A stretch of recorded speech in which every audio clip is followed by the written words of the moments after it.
13. 흘렸던 씨앗.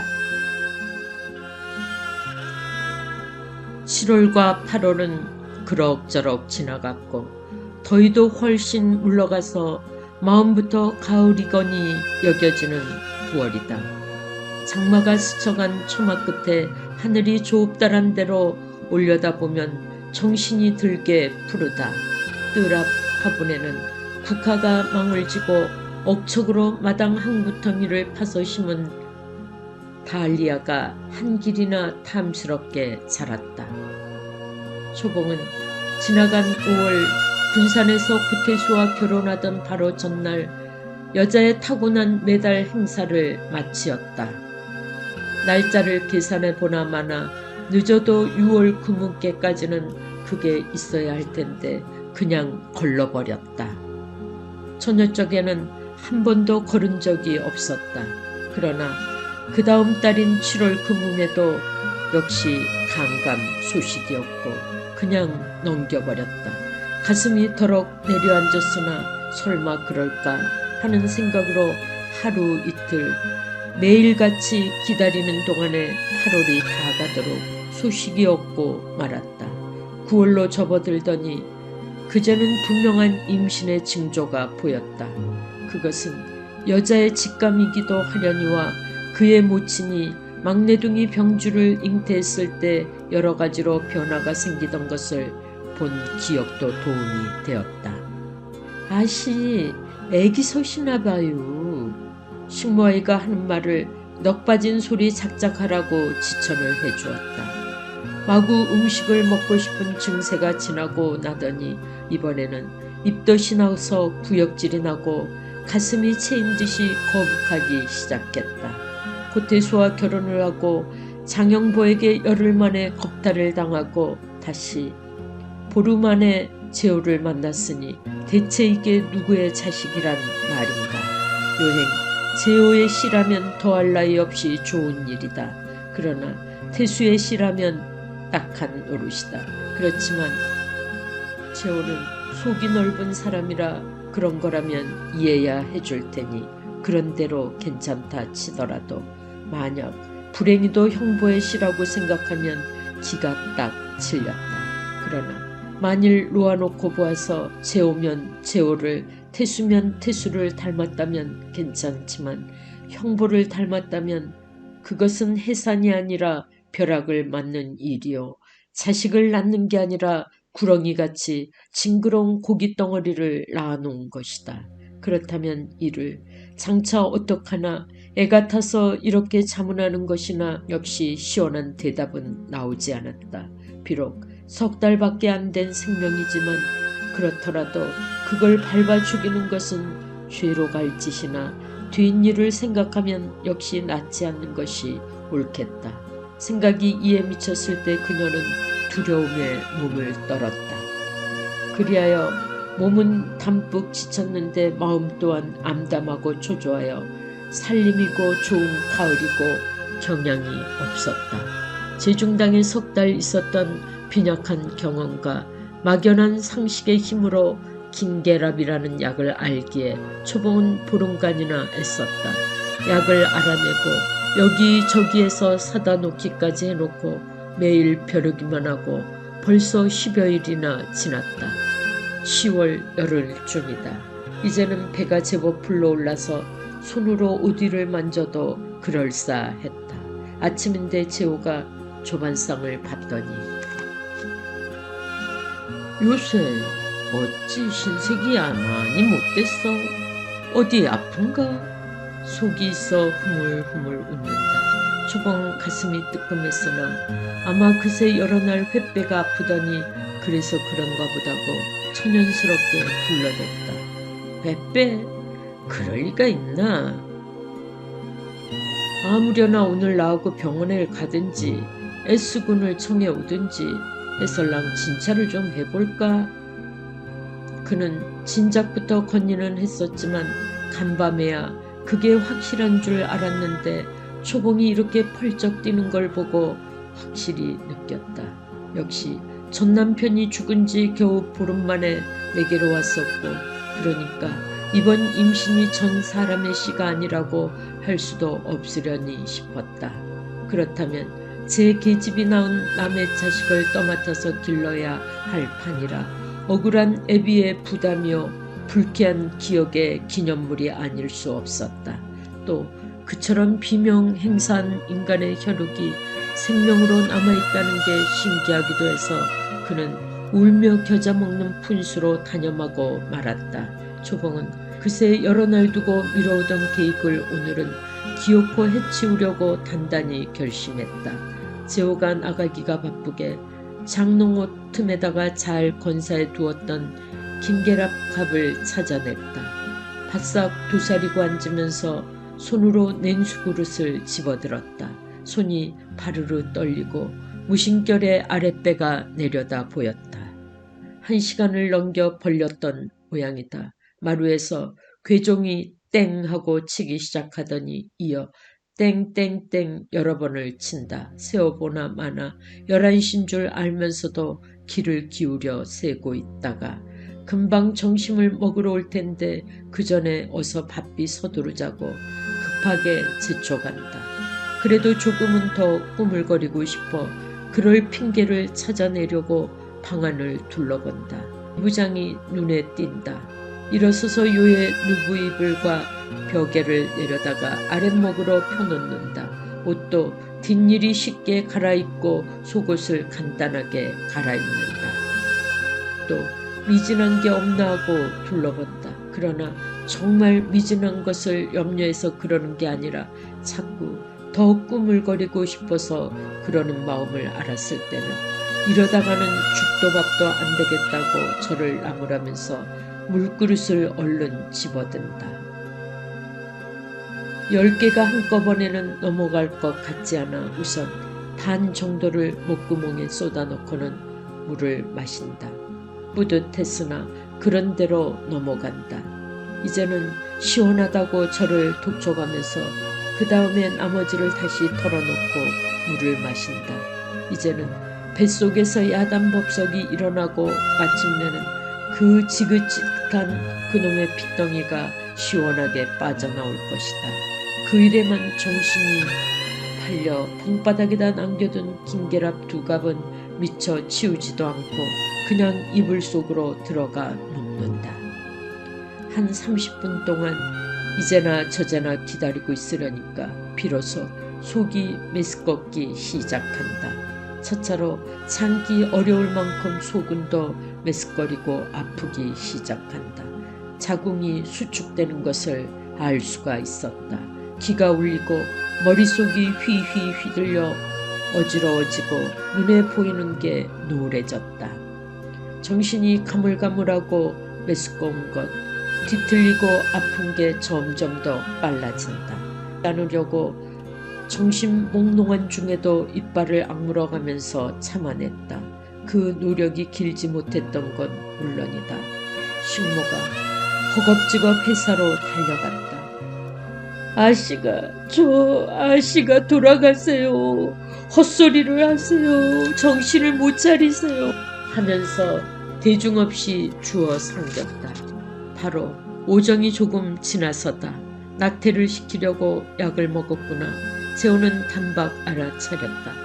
호동지동하면서도 친구여 개업의인 S에게 전화를 걸어 위 세척할 준비까지 해오라고 부탁한다. S는 실상 산부인과의 전문 의사지만 재호와 절친한 관계로 촉탁 의사인 셈이다. 제 할 말만 다 하고 난 재호는 수화기를 내동댕이 치고 한 걸음에 2발씩 뛰어 집으로 달려간다.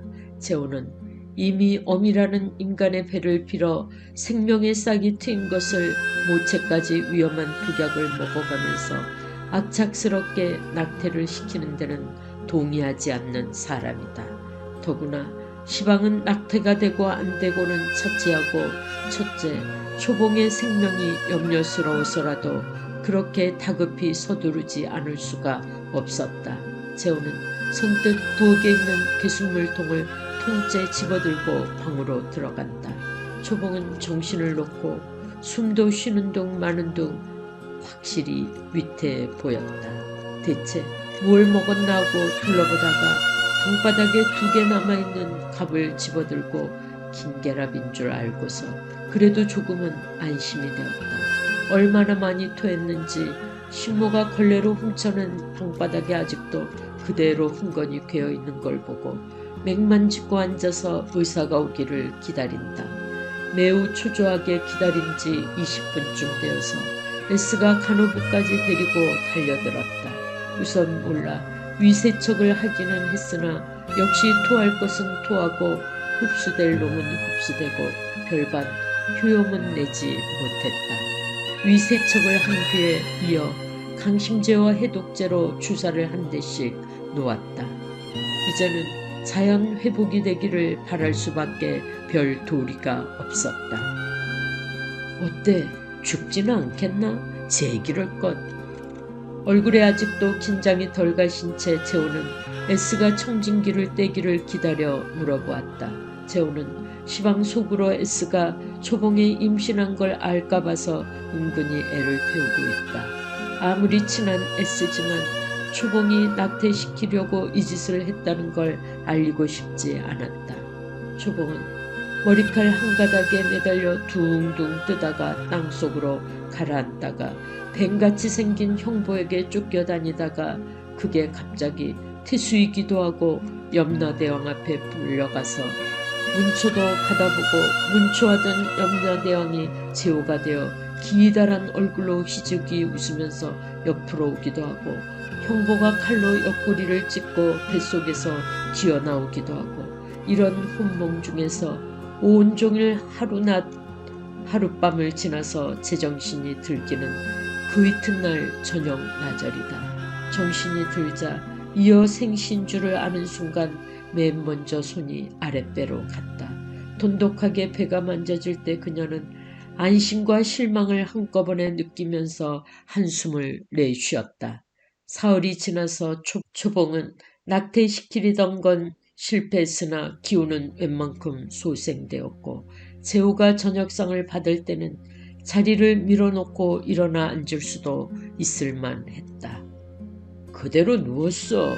누웠으라고 그냥.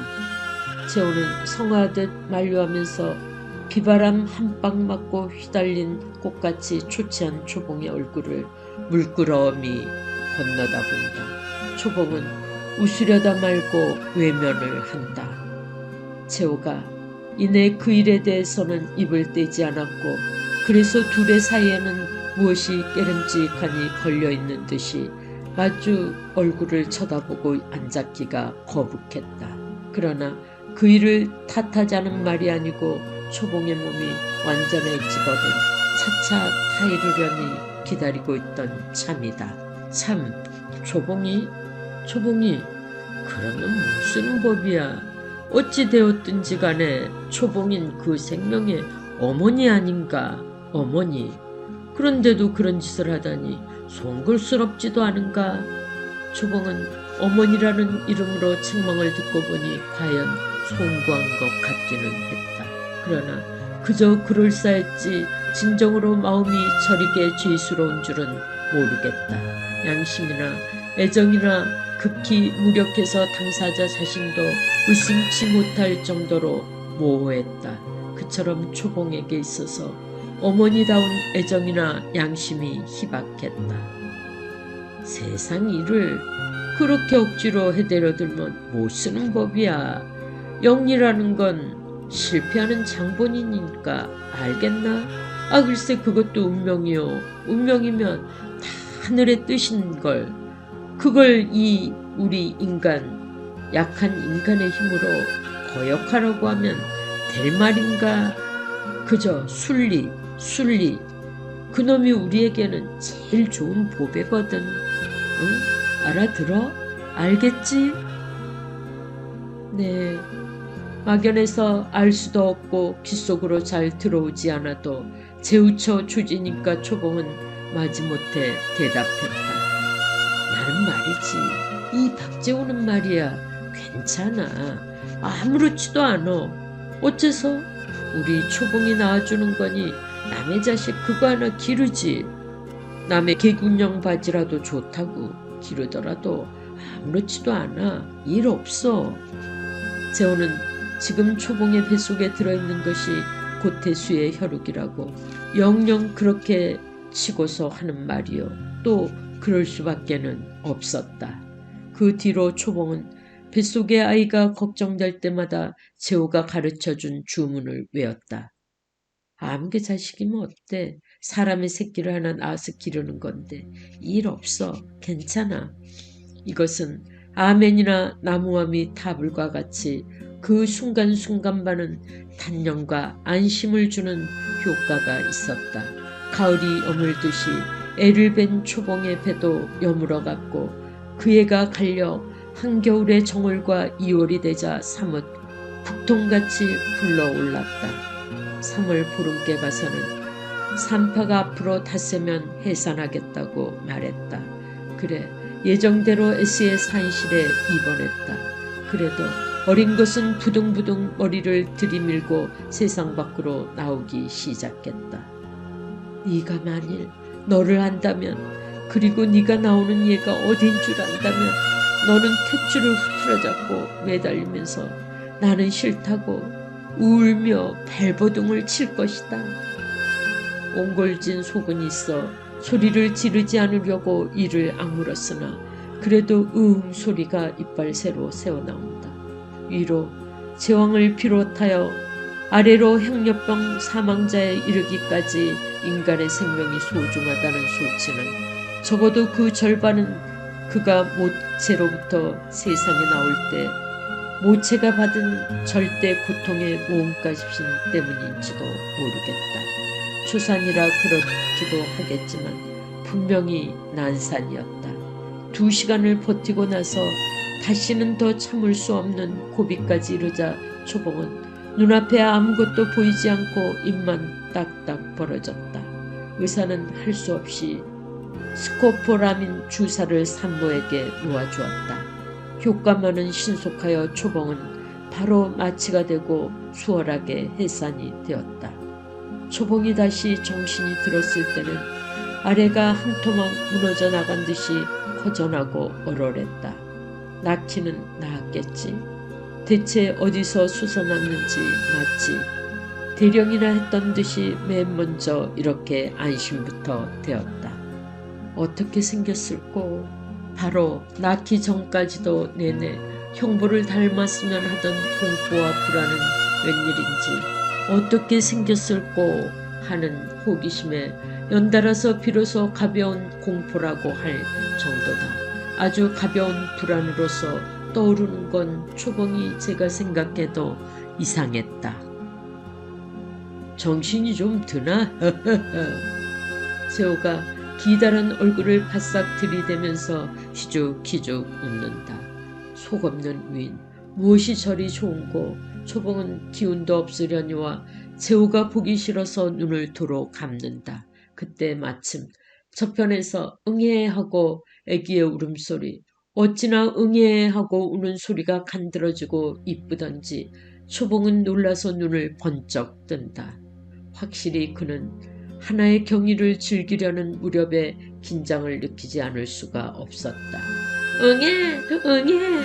예쁘면서도 누구를 부르는 듯 못 견디게 가엾은 아기의 울음소리가 첫 귀로 들렸을 때 과연 초봉은 모두 그만두고 어쩌면 저렇게도 예쁜 것이 있는가 하는 경이로운 반가움이 기다리고 있었던 것처럼 한꺼번에 더럭 솟아올랐다. 어서 아기를 좀 보고 싶었다. 설사 형부를 닮았어도 좋으니 제발 어서 보고 싶었다. 계집애야, 계집애. 계집애? 계집애라면 분명 초봉이 저와 같은 것이겠거니 싶으면서 더욱 반가운 것 같았다. 간호부가 산모의 눈에서 아기를 찾는 눈치를 알고는 저편으로 쪼르륵 가더니 융 기저귀에 싼 아기를 안고 온다. 초봉은 그 편으로 고개를 돌리고 기다렸다. 어쩌면 아기가 요렇게도 예쁘기도 하지. 아주 어머니랍니다. 어머니 화상을 그냥 그대로 그려놓은걸요. 들이대는 대로 초봉은 아기를 올려다보다가 무심코 미소를 짓는다. 핏발이 보이게 하늘하늘하고 그래서 흉하다 할 만치 시뻘겋고 그런 얼굴이 콧등을 찌푸리고 눈을 감고 머리털만 언제 그렇게 자랐는지 새카맣고 이런 형상이라 아까 울음소리만 들을 때처럼 가엾지는 않았다. 그러나 모습이 정말 저와 똑같이 생긴 게 무슨 기적을 만난 것처럼 기특해서 반가움은 한결 더했다. 그리고 나서야 비로소 아기가 형부를 닮지 않은 게 가슴이 다용스러웠다. 이튿날 저녁 늦어서 초봉은 처음 아기를 안고 젖꼭지를 물릴 때 비로소 어머니가 된성 싶었다. 아기 이름은 초봉이 우편까지 한 권 사서 달래서 열흘이나 뒤적거리고 궁리하고 하다가 송이라고 겨우 지었다. 썩 마음에 드는 이름은 아니라도 달리는 아무리 지어보려야 신통한 게 나오지 않았다. 이름은 그렇게 해서 지었어도 성은 정할 수가 없었다. 고가, 장가, 박가. 그놈 셋 중에 어느 놈인지 분명하나 단 셋 중 하나 그걸 알아낼 길이 없었다. 송이는 초봉의 알뜰살뜰한 정성과 솜씨로 무럭무럭 잘 자랐다. 처음 한두 달이 지나서 제 모습이 드러나자 이제는 이목구미 하나도 빼지 않고 초봉을 그대로 벗겨놓은 모습이었다.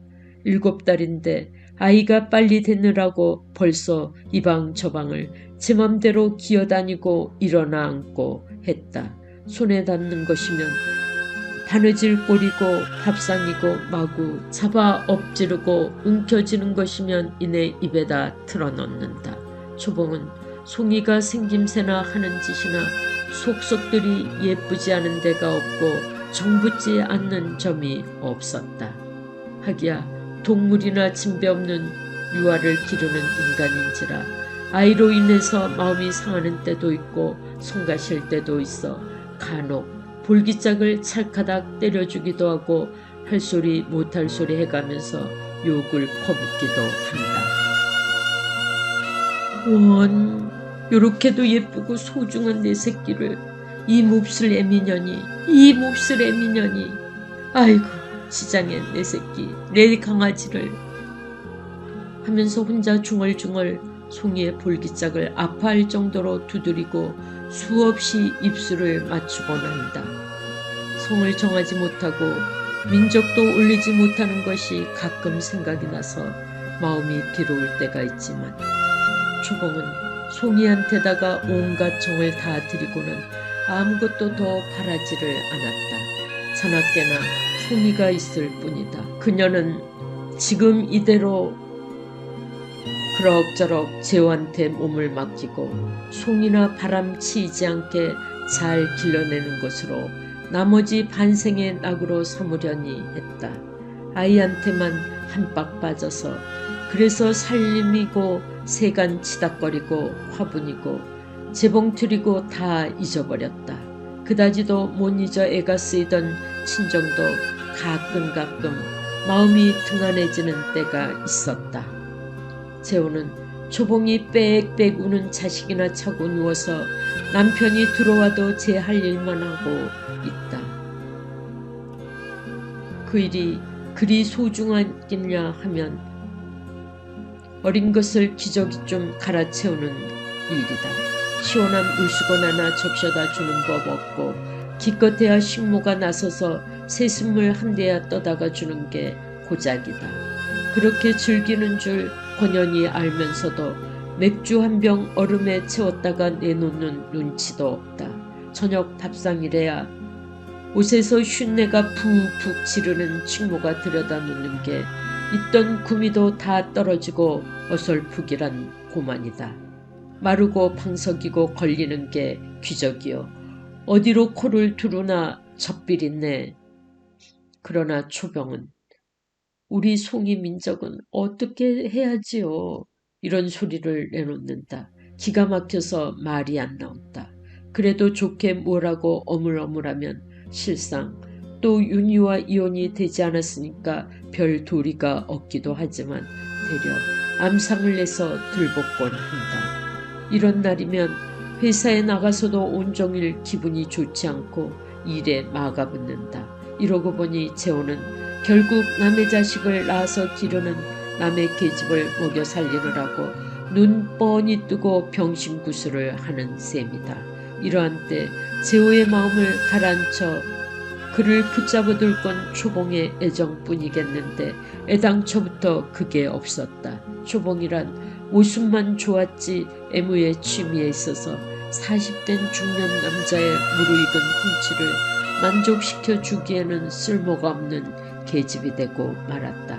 둘의 사이에는 그리하여 조만간 파탄이 나고야 말 형편이었는데 마침 초봉이 달밤에 삿갓쓰고 나온더란 분수로 사사에 예쁘지 않은 집만 하니 그야말로 붙는 불에 부채질하는 것일까 할는지 재호는 그래서 여름이 식어가는 9월부터는 가정을 등한시하는 기색이 드러나더니 10월로 접어들어 그것이 눈에 띄게 나타났다. 그러나 초봉은 그걸 조금도 괴념 안 하고 차라리 성가시지 않은 것만 다행으로 여겼다. 그는 재호의 등한해진 태도를 제 말대로 회사의 일이 바빠서 그러나 보다고 여길 뿐이지 유성 온천에서 약속해주던 생활의 설계를 든든히 믿고 의심은 해보려고도 않았다. 그러던 끝에 오늘은 초봉은 재호가 더욱 전에 없이 사흘째나 싹도 안 보이는 것은 통 잊어버리고서 태평세월로 마루에 나앉아 송이한테 젖을 물리고 재롱 보기에 여념이 없던 참이다. 5시가 되었을까 가을에라 거의 기울게 되어 여인 햇살이 지붕 너머로 옆집 뒷벽에 가물거리고 그와 음영진 덴문한 수통에서는 식모가 무얼 씻고 있고 송이는 한 손으로 남은 젖꼭지를 움켜쥐고 젖을 빨면서 잠이 들려고 눈이 감기다가 덴문간에서 터덕거리는 발소리에 놀라 눈을 뜬다. 재호는 마치 손님으로 남의 집이라도 찾아오는 것처럼 기다란 얼굴을 끼웃거리면서 어릿어릿 안된 문 안으로 들어선다. 모르는 집에 오시나? 뭘 끼웃거리슈? 초봉은 그대로 앉아 일어나지도 않는다. 그러나 그렇게 말하는 초봉이 저도 실상 스스러운 손님이 찾아온 걸 맞는 것 같이 어느 구석엔가 소먹소먹한 기운이 있는 걸 어찌하지 못했다. 재호는 마루 끝에 꾸벅꾸벅 앉았다가 담배를 피워문다. 그동안 초봉은 잠이 든 송이를 안고 슬그머니 안방으로 들어가서 조심조심 이어놓고는 다독거리고 이불을 덮어주고 돌아다보고 하다가 겨우 마루로 나온다. 양식이 어떤고? 재호는 옆에서 서성거리고 서있는 초봉을 올려다보면서 묻는다. 양식은 달러 헤아리지 않기 때문에 한 가마니를 들여보내면 어느 때 동이 나는지 모르니까 집에서 말해야 다시 들여보내곤 했는데 오늘은 먼저 물었다. 아직 괜찮아요. 초봉은 쌀 한 가마니를 들여온 지 보름도 못 되는 것을 생각하고 심상한 대답이다. 그래도 하마 오래잖아. 떨어질걸? 아무튼 쌀 뒤지가 큼직하겠다. 내일 새로 한 가마 들여보내지. 싫어요. 그럭저럭 하다 햅쌀 나면 햅쌀을 들여다 먹어야지. 냄새나는 묵은 쌀은 무슨 천주학이라고. 하하, 햅쌀이라 그것도 그렇긴 하고 벌써 햅쌀밥 소리가 나고 제기랄 것. 돈은 몇 푼 잡지도 못했는데 금년 1년도 거의 다 가고 있구먼. 그럼 쌀은 그렇다 하고 장작은 어떻다고? 그거나 한마차 내일이고 모레고. 내일 들여보내지. 그럼. 재호는 돈지갑을 꺼내더니 10원짜리 5장을 내놓는다. 이제 생각하니 이달은 월급이 이틀이나 밀렸었군. 요새 건망증이 생겨서 말이야.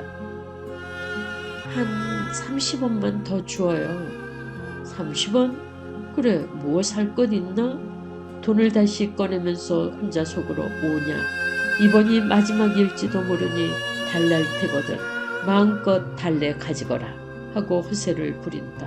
오늘뿐 아니라 초봉의 눈치를 보아서 이제 아주 금을 긋고 갈라서는 마당에는 돈이라도 몇백 원 혹은 돈 1,000원 집어주고 뒤를 후이해둘 요량까지 하는 참이다.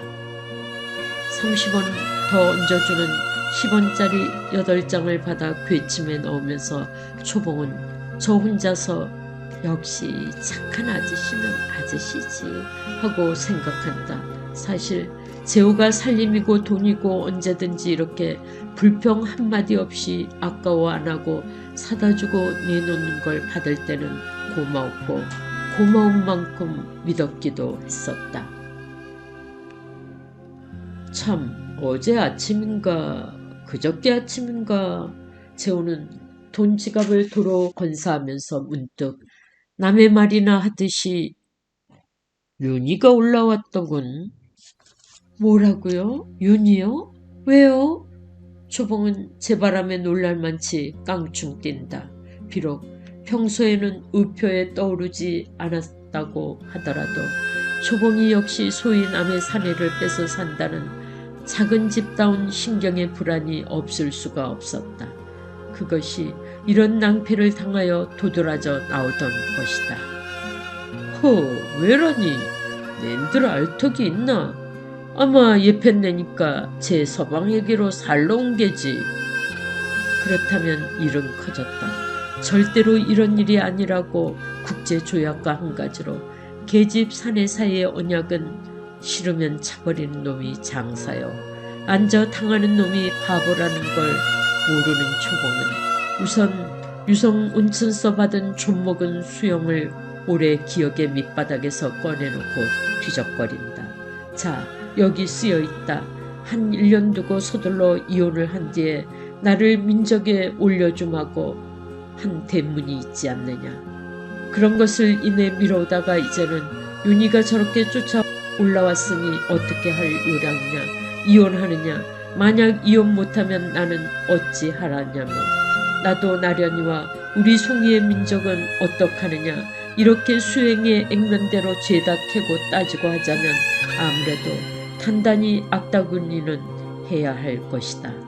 그동안처럼 평화롭고 안전한 온실 안에서 소중한 딸 송이를 길러내야 하고 그것이 송이를 위하는 안전한 방책이다. 그러니까 재호는 우선 뺏기지 말아야 한다. 초봉은 이러한데 재호의 배짱을 떠들고 들여다보면 대단히 그와는 거리가 멀다. 이제는 윤희와 이혼할 생각은 없기도 하려니와 하고 싶어도 그게 그리 수월한 일이 아니다. 그건 고사하고 초봉과 이렇게 딴살림을 차린 줄을 윤희가 아는 날이면 큰 풍파가 일어나서 모두 뒤죽박죽 될 판이다. 향차 회사에 증자하느라고 윤희를 속여서 그의 친정돈으로 주식을 사게 했으니까 초봉과는 하루바삐 손을 끊는 게 그저 상책이다. 사실 당장 그랬으면 싶고 또 그러하자면 못할 일도 아니다.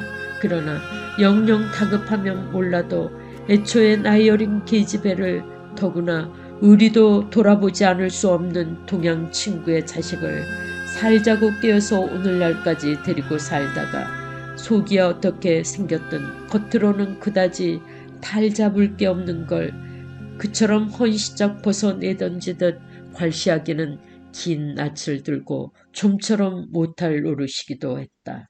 그리하여 차마 이 성가신 석고상을 박절하게 내 손으로 내다버릴 수는 없고 그도 저도 못하면 아편쟁이 아편 끊듯이 천천히 두고라도 떼어 팽개치는 수밖에는 도리가 없다는 것이 시방 재호의 속셈이다.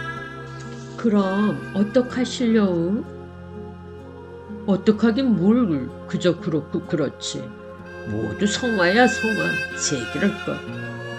재호는 어물어물 씻어 넘기자는 것인데 초봉은 딴 점만 보느라고 그 말을 어떻게 하기는 뭘 어떻게 하느냐. 그저 그러고 있으면 윤희 문제는 차차 다 끝장이 날 텐데 성가시게 하지 말라는 말로 알아듣는다. 재호는 꺼내보던 시계를 도로 집어넣으면서 기지개를 쓰고 일어선다.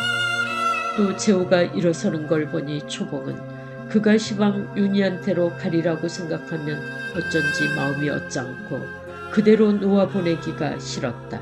그건 단순한 물욕만도 아닐 것이고 나그네 먹던 김칫국이나마 먹자니 더러워도 남주잔이 아까운 인심이라면 초봉이 1년 넘게 이태 가까이 살아온 이 사내가 명세 큰 옆에매개로 가고 있는 걸 보고 있기가 역시 그늘에서 사는 작은 집답게 오기가 났다.